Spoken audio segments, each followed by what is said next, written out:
YouTube, welcome back to my channel. I am Taylor. I'm not calculating. I'm not reserved. I'm not any of those things. I'm not wearing a tie. I don't know why I yelled. I just felt like I probably should yell to get your attention because that seems to be the excited way to get views and vids and followers and stuff and things and all of that.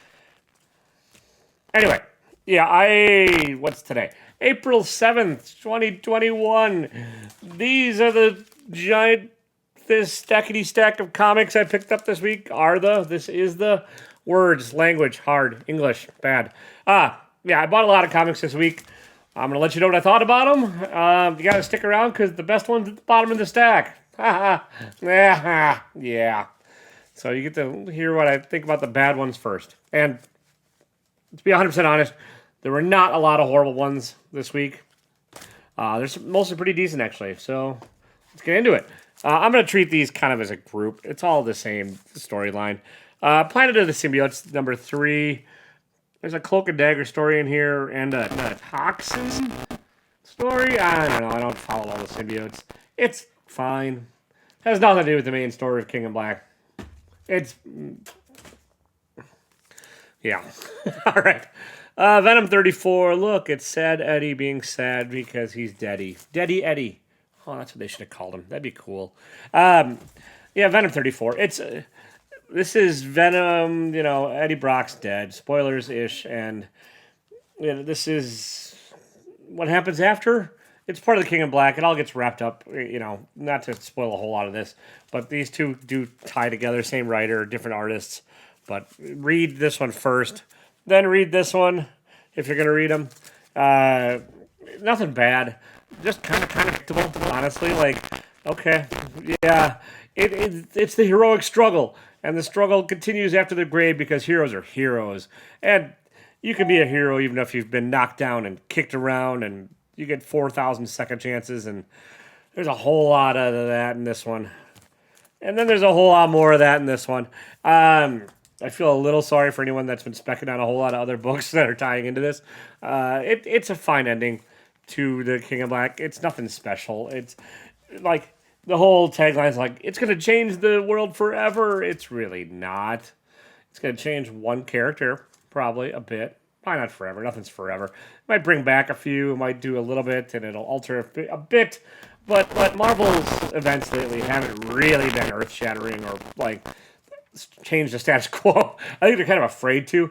They have new ones coming out all the time, and they don't want to lose their readers. So it's some chicken shit writing, a little bit, and or chicken shit editing. I don't know. Pardon my language. Don't pardon my language. Chicken shit. Everybody shits.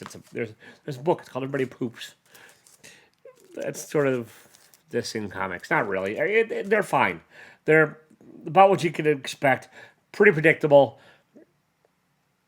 Venom, Donny Cates and Ryan Stegman's runs ending at the next issue of Venom. It's probably about high time for it, really. They need to give somebody else a chance at the character. I don't hate any of it. It's just they told their story, done with it, and none of the taglines of the typical stuff are really apply. None of the status quo has been shaken up. None of it's going to be changing forever. It'll probably never get acknowledged again, and we'll go on from there with everyone in the Marvel Universe will go on with their lives. All right. Next, we have Magic number 1. It's not even called Magic the Gathering, is it? No, it's just Magic number 1. Based on the card game Magic the Gathering, I played this, the card game, 3 times, 20 years ago. I remember there's mana, you tap it, and then you call up things, and you tap those, and then you beat each other up, and I don't know. Apparently there's something in the game called Planeswalkers. I don't even remember that, but there's Planeswalkers in this comic. And there's fights that happen. I don't think it'd be a game about a comic book about a card game fight without fights happening. It's not bad. Again, nothing in this stack really is bad. It's not great. I saw somebody else on a review that praised it a lot more than I am going to. The art's decent. By Guara. I'm not going to open it to figure out the first name. The panel layout's fine for the most part. Lettering's not a problem. The coloring's good. It's just the story. Things are attacking this. That's it. That's the story.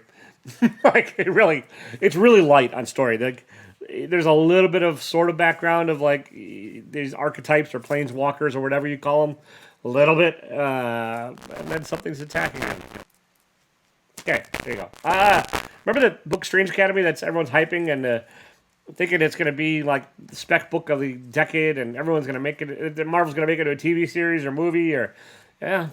Okay, take that, make it less interesting and make it not really about the characters at all and instead focus on some backstory of somebody you don't really care about at all. And you have Teen Titans Academy, #1. It's not, again, not awful, but like, they introduce or maybe cameo introduce. It's gonna be one of those like Wolverine first appearances, Hulk 180 or Hulk 181. They have a whole lot of cameo first appearances in this issue, but like instead of focusing on the potential that they all have and making it DC's own version of the Strange Academy, that actually would be pretty interesting. DC does have an interesting roster of characters. Like they really could make new and interesting characters. I have faith that they could. And they sort of have a lot of characters in here, but they don't really focus on them. There's no character development. There's nothing of interest.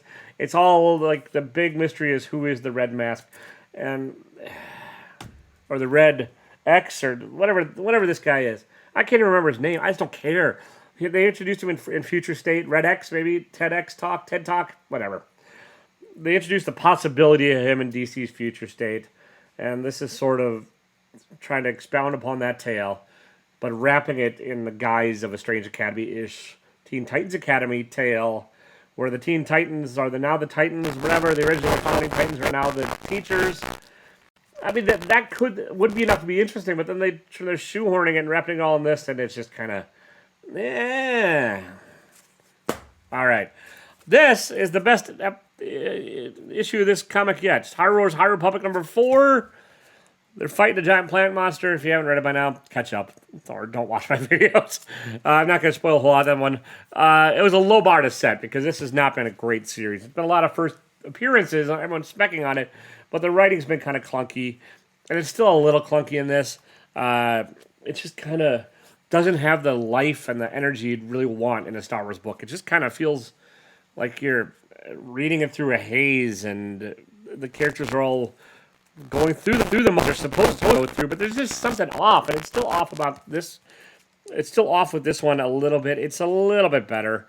It's just maybe the problem is like focusing on like the High Republic era of Star Wars isn't that interesting. Like maybe I don't know. Maybe I'm just wrong on this. Let me know what you think in the comments. It's not bad. This is the best of the bunch, and it sort of wraps up the main story of this. I think it only goes on for like 1 or 2 more issues. I think it's a limited series. It's not quite wrapping everything up. There's still more threats to the universe and everything else, but the first big threat is sort of dealt with, kind of, in this one. And it's okay. It's okay. All right, Origins 6 of 6. This is the end of Origins. Man versus machine, and they have to learn to live in harmony and in love. The ending of this is a little predictable-ish, kind of. I mean, again, it's just kind of... It's not as, like... I guess it's solid, but it's not spectacular. The interim issues, like, kind of... The first issue bored me. Issues 2 through 5 were pretty decent, and I still like the art by Rebelka in this. It's just kind of this one... The ending of this is just kind of like, oh, okay, yeah, that's an obvious ending. So it's an obvious ending. All right, America Chavez #2, or hang on, America Chavez Made in the USA #2. I'm not up to date on all of America Chavez's backstory, and I think this is treading new ground. It's talking more about her adopted family, or the family that adopted her, rather, whatever, however you want to phrase it. And it's interesting. It's not super action-packed. This is better than the first issue. It's doing enough, just enough in here, and like there's a couple of these in the next that are just doing barely, like just enough to keep me reading. And that's kind of the level of like what this is doing right now. It's not spectacular by any means, but it's not horrible. It's just there's enough in this issue that I want to read the next issue. So. And like you're trying to like it's fleshing out the character enough that I think the character does have some potential to be interesting and like does have like they're making her enough of a character that like I sort of now care about her, not a ton yet, but I'm sort of gonna read the next one. but I'm not going to read the one after that unless the next one's good. It's not on my pull list forever yet. It's just it gets one more shot. Speaking of just getting one more shot, that's how I felt about Dpine for the past couple of issues. This one, I was ready to give up on this for the first half of this issue. I was like, okay, I'm done. I just it's nothing special enough that I care about that I need to follow. And then the second half happened, and it got better. And this issue seems to get this comic seems to get better by the end of each issue, and then the next issue starts weak and kind of gets better, and then this one starts weak and it's getting better. The art's fine. It's just the writing by Mercandolfo. I just don't know. Maybe I don't like their writing. I don't know. Maybe, but the ideas are really interesting. It's post-apocalyptic, but it's in the sea, and there's deep beyond monsters and rescue mission and secrets that are secret, but they're getting discovered. But they're secret. But it's humanity's big dark thingy. It's post-apocalyptic. They all have some deep dark past secret. They all do. At some point, and this one does. It's doing it. It's doing enough. Just enough. All right. I know these reviews are clear as mud right now, and I apologize. But you're watching. If you made it this far, joke's on you. No. Suicide Squad number 2. I like this better than the first issue. It expands on Peacemaker, and they added Superboy and a couple other characters that I don't know. Don't really have to know them. It's Suicide Squad. The squatters die, and then they don't. And you learn who Peacemaker is a little bit more. I've not been keeping up on the giant convoluted past of Suicide Squad. I've watched the movies. I've never really read the comics before. Amanda Walker's kind of an asshole. And Peacemaker's kind of an asshole for a different reason. He's sort of he reminds me of a lot of America right now. He's an asshole for peace. And that's sort of, I think they're playing with that a little bit, and it's kind of fun. Better than the first issue. Just enough to keep me going. Fear Case number 3. I think this is the second to last issue. There's a case that you find and you have 3 days to give it to your the person you hate the most, or it's going to screw up the person you love the most. There's these FBI detectives or Secret Service detectives that are on this case. On the case of the case. And this is what's happening. This issue's kind of the ending of this issue is a little predictable. It's maybe not predictable. It's yep, should have seen that coming. I didn't see it coming, but I should have. If that makes sense. So is that predictable? I guess not. Right, I didn't predict it, but it's kind of obvious if you sit and think about it again. So, not bad. The art is loose and sketchy, very loose and very sketchy. It's by Tyler. I don't know the first name. Same person did the art on Kingdom of Nowhere. Kingdom of Nowhere. Yeah. Decent enough that I'll read the ending. All right, we're getting a little bit better here, folks. Now. Batman 107, this is probably the best issue of Batman in a while, in my humble opinion. It's, Tynan has sort of, gotten past the Joker War stuff, and now we're dealing with the Scarecrow. The artness is great. Jorge Jimenez is top-notch on this. And, it still has some of the James Tynan issues of trying to introduce new characters all the damn time. It's okay, just focus. And tell a cohesive story and give us something we care about. And it's gotten better a bit. Harley's in this one. New Scarecrow design is great. It's still a setup-y issue. There's a backup Ghostmaker story that's not bad. Tynan is really trying to make Ghostmaker into a thing. I don't know if it's going to work. It's potential to be interesting. An anti-hero that the world doesn't need. I don't know. Yeah, I don't. It's not bad. The art is great, again, like I said, and the story's getting better. It's not still top-notch Batman, but it's B minus, B plus, somewhere in the Bs, if I'm going to grade it as far as Batman stories go. So, Swamp Thing number 2. This is Ram V, and I forget the art. Perkins. Yeah, this is really easy. It's the dark horror that Swamp Thing needs. It's a new Swamp Thing human. host, I guess, or is the human real or is the Swamp Thing real? I'm not sure which. You're never really sure which, and that's like the balance that happens in Swamp Thing. There's a new villain that was introduced last time around that's going to be probably a fairly major villain. 10 issues long, I think. I'm enjoying this. Please pick it up if you like Swamp Thing and want to read more of the character. I think this is an interesting take on it. Environmental villain, environmental hero, anti-hero, whatever Swamp Thing is. He's never really the good guy, but never really the bad guy. It's all the ecology and it's representing the planet, and a lot of times humans are the villain. In this case, I don't know if humanity necessarily is, but there's there's part of it where humanity is going to end up being evil because it's just the nature of humanity. Anyways, another rambling take on this, but I like this quite a bit. The art is dark and brooding and not quite a throwback to the Bernie Wrightson era, but it's doing its own thing. And when I say dark, it's just not 100% dark. The color palette isn't necessarily dark, but the way the characters are drawn are just gritty and it still has some light and some brightness to it, but it's definitely a horror tale. And it's embracing the horror nature of it. So, give it a whirl. I think you'll enjoy it. 7 Secrets, number 7. Hey, we're on the 7th. Yeah, okay. This is where things take a wacky-ass turn. And you learn a little bit more of, like, what the heck's going on, sort of, but you're also like, what in the heck's going on? New what in the heck's going on to add to the old what in the heck's going on. And it's the turn I didn't expect. This one's a delightful romp.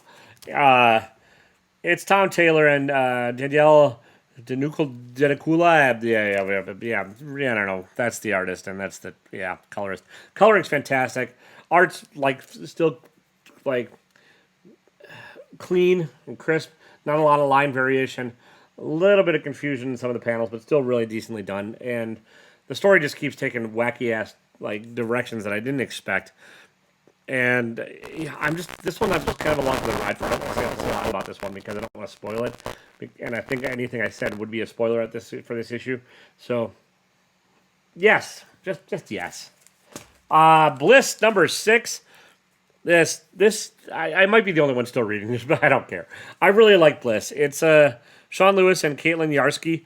Caitlin Yarsky's art, she's got this character, her way of drawing the faces is like nobody I've seen before, and I enjoy it quite a bit. And I know I overuse the word enjoy in all my reviews, but that's kind of how I feel. It's and the non superheroic nature of her drawing is kind of refreshing. Like the characters are all a little bit droopy faced and kind of sad, even the bad guys. And while cartoony, they're not the physique is not exaggerated, and the characters themselves are not really exaggerated. It's just the way they're drawn I've just not seen before. And the story itself is... I'm going to have to reread this when it's all said and done. I think there might be 1 issue left, maybe 2. I keep thinking it's all said and done, but I don't think it is. There's at least 1 more after this. I've not actually researched to figure out how many there are, but I'm along for whatever the finish line is on this one. It's, Bliss is a drug that's taken from animals that want their revenge now, and there's a lot of bad father-son relationships and good father-son relationships, and it's a twisty, turny, convoluted tale. There's a giant turtle god. There's other gods that are involved now. This is the balance of the scales, kind of the nature of this issue. There's a lot of payback that's starting to happen to the father figure in this character, and the son is still trying to redeem his father, which he's been doing throughout the series. Whether or not he'll be able to, not actually sure, really, and whether or not the father deserves redeeming, that's also questionable. But yeah, this one you might want to wait till the trade paperback on it because it's a heady mess, not a mess, but it's a heady. Honestly, the story feels drug induced, which is fitting because it does revolve around drugs being sold and dealt and the consequences therein in a fantastical setting. So, yeah, maybe wait till the trade, but still really good. All right, 3 left. Bear with me, guys. We're almost there. Firepower number, whatever this one number is, 10. Yeah. This is Kirkman, not Kirkham. Kirkham's the artist. Kirkman's the writer. Names are hard, folks. Kirkman being Kirkman-y, like allegiances keep shifting. The good guys and the bad guys that keep flippity-floppitying, and there's kung fu fighting going on. Maybe not kung fu fighting, martial arts. There's martial arts fighting. There's, a lot of mythology being built up in this world, and this is still a build-up issue. There's not like they're poised for a very large battle. The very large battle actually does not happen yet, but the poising, that's probably not really a word. This issue, yeah, it seems like it's been ramping up for a while, and this one's more of a ramp up issue still, but it's a good ramp up, and I'm enjoying watching it. Enjoying. I use that word too often. Sam Nee's art really helps carry the load here too. Like Kirkman, can be a little bit Kirkman-y without a decent artist to like help carry things along. And Sam Nee's really doing a lot of it here. It's really enjoyable. I'll stop using the word enjoyable. Just read it. Just get it. It'll get collected in the trades, I'm sure, at some point. But these issues, they're worth picking up, I think, and they're fun, and like they're easy enough to like read and sort of recall what's happened. So you're like, oh, it's not like somewhere you're like, what happened last issue? You sort of get what happened last issue pretty easily in this one, and just read it. Just do it. All right, we got Silver Coin. It's another horror anthology book. There's about 8 billion of them out there now, but it's a horror anthology written with different writers this time around, which doesn't always happen. I think the artist is going to stay the same. Michael Walsh, I think, is going to be the constant. There's a Silver Coin. I know, right? And, great things happen when you find the coin, but there's a cost because it's horror, right? And so the whole book's going to revolve around this coin, and different tales revolving around the coin. This is Chip Zdarsky doing Chip Zdarsky. 70s rock is dying, or 60s rock is dying. Disco's taking its place. These rockers are not finding success till one of them finds a coin, and there you go. That's as much spoilers as I want to give. Let's just say things go horribly right, and then horribly wrong. So it's a horror comic. It's not breaking any brand new ground with it. Like, it's honestly the story is like not gonna like wow you with the new ideas presented, but the execution's really what it's really well executed and really well constructed. And I will read the next issue. I think the next issue the writer is Kelly Thompson. So yeah, if you're looking for one of 8 billion horror comics out there right now, check out Silver Coin. All right, speaking of ideas, okay, comics right now. There seems to be like two things that are going on. There's horror anthologies, and then there's post-apocalyptic tales. And this is a post-apocalyptic tale about Geiger. It's Jeff Johns and Gary Frank. Jeff Johns, DC forever, and did a lot of just DC comics forever. Jeff Johns or Gary Frank usually tells more superheroic tales than not. This is a superheroic tale, post-apocalypticism. I'm just making up words all day long today, folks. The world, it's ending. Nuclear stuff, bad. Now we're in the post-nuclear time. And Geiger, or is the last name of their protagonist, or anti-hero, whatever you want to call him. The last name's a little on the nose. Geiger countering, radiation. But yeah, irradiated person that's protecting the wastelands, or not protecting the wastelands, protecting something. You'll see if you read it. It's my book of the week. I just can't. I don't want to get a whole lot into the plot than that. It is post-apocalyptic, and it is nothing about this is really, again, nothing about this treads a whole lot of brand new spanking ground, but the execution I think is really well done, and I think along with these two, you can probably interchange them for me for the book of the week. It's nice. Sometimes it's nice, you have your favorite pair of jeans. That's kind of what these two books feel like. They're like putting on your favorite pair of jeans. There's nothing fancy. There's nothing super special about them, but there's comfortableness there. And these are comfortable, disturbing stories about the end of the world and horror. So yeah, all right. there you have it, folks. That's my kind of rambling nonsense for the week. This one's clocking in kind of long. Sorry about that. It was a long week, lots of books, and nothing awful. So yeah, nothing probably grandly great, but like solid. It's a solid week of comics, a solid, solid thick week. And I missed a few. My shop didn't have any Noctera #2, or I didn't pre-order it. And no LCS around me does any of the bad idea stuff, so I have to try and hunt those down at some point. I've still not read ENIAC #1.